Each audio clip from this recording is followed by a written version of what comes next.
बंबई की अतिरिक्त आय पर महाराष्ट्र की दृष्टि 41। महाराष्ट्रवासियों की दृष्टि बंबई की अतिरिक्त आय पर है। यह आरोप लगाने से पहले यह तो सिद्ध हो जाना चाहिए कि बंबई अतिरिक्त आय वाला शहर है। बेशी आमद की जो बात उठी है वह वास्तव में लेखे जोखे की गड़बड़ी का नतीजा है। लेखे जोखे में गड़बड़ी तब मानी जाएगी जब 1. गवर्नर और उसके अमले, 2. मंत्रियों और उनके अमलों, 3. धारासभा, 4. न्यायपालिका, 5. पुलिस और 6.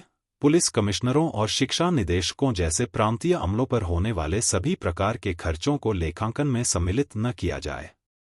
यदि इन मदों पर होने वाले व्यय को भी जोड़ा जाए तो मुझे नहीं लगता कि कराधान की वर्तमान दरों के आधार पर बंबई को अतिरिक्त आय वाला शहर करार दिया जा सकता है।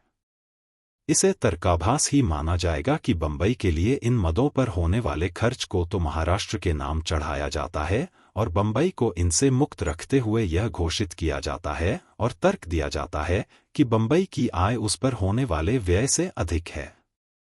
42. महाराष्ट्रीय बंबई को महाराष्ट्र में इसलिए मिलाना चाहते हैं क्योंकि वे बंबई के अतिरिक्त राजस्व को अपने उपयोग में लाना चाहते हैं। यह कथन न केवल गलत है वरन महाराष्ट्रवासियों की नीयत पर भी शक पैदा करने वाला है। क्या वास्तव में उनकी नीयत खराब है?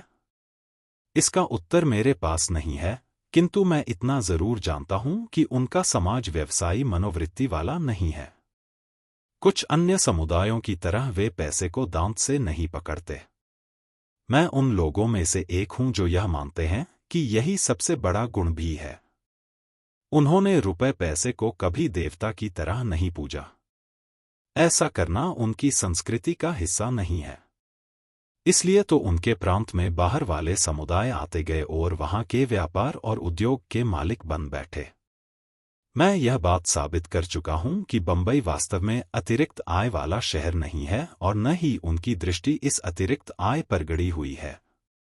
43. किंतु मान लो महाराष्ट्रवासियों की नीयत यही है तो भी इसमें दोष कहाँ है? बंबई की अतिरिक्त आय पर अन्य प्रांतों के लोगों की अपेक्षा उनका दावा अधिक कारगर है क्योंकि वहां के व्यापार और उद्योगों की उन्नति के लिए मजदूरों की पूर्ति करने में उनका योगदान सर्वाधिक रहा है और भविष्य में भी रहेगा। कोई भी प्रतिष्ठित अर्थशास्त्री इस बात को नकार नहीं सकता कि पूंजी लगाने वालों का उत्पादित संपत्ति पर जितना अधिकार होता है उससे अधिक नहीं तो कम से कम बराबर का अधिकार तो मजदूर वर्ग का भी होता ही है। 44. दूसरी बात यह है कि बंबई की अतिरिक्त आय का उपभोग केवल महाराष्ट्रवासी ही नहीं करते, पूरा भारत करता है। आयकर, अधिकर आदि के रूप में बंबई से जो आमदनी केंद्र सरकार को होती है वह सब केंद्र सरकार द्वारा अखिल भारतीय कार्यों के लिए खर्च की जाती है और इस तरह अन्य सभी प्रांत उससे लाभ उठाते हैं। यदि बंबई की अतिरिक्त आय को संयुक्त प्रांत वाले, बिहार वाले, असम वाले, उड़ीसा वाले, पश्चिम बंगाल वाले, पूर्वी पंजाब वाले और मद्रास वाले हजम कर जाते हैं तो प्रो वकील के कान पर जूं तक नहीं रेंगती। बस उन्हें आपत्ति है तो केवल इस बात से कि उसका कुछ हिस्सा महाराष्ट्रवासियों को क्यों मिले। तब वे शोर मचाने लगते हैं। इसे तर्कपूर्ण नहीं माना जा सकता। इससे तो केवल उनकी महाराष्ट्रवासियों के प्रति घृणा ही झलकती है। 45. मान लो बंबई का एक अलग प्रांत बन जाता है तब भी मेरी समझ में यह बात नहीं आती कि प्रो वकील बंबई की अतिरिक्त आय में महाराष्ट्र की हिस्सेदारी को कैसे रोक पाएंगे।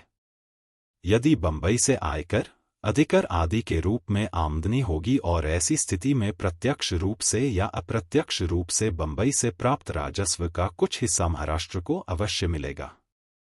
मैं ऊपर बता ही चुका हूं कि प्रो वकील के तर्क में सार कम है, दुर्भावना या ईर्ष्या भाव अधिक।